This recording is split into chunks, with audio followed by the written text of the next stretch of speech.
Автомобилисты из Петербурга стали свидетелями настоящего фаер-шоу на дороге. Вот байкер движется в крайней левой полосе. В какой-то момент он не замечает препятствия и врезается в ограждение.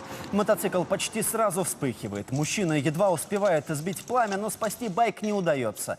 На подмогу приходит очевидец с огнетушителем, но, видимо, понимая, что использовать его бесполезно, решает не рисковать. Тем временем пламя разгорается с еще большей силой. В итоге потушить мотоцикл удалось только пожарным.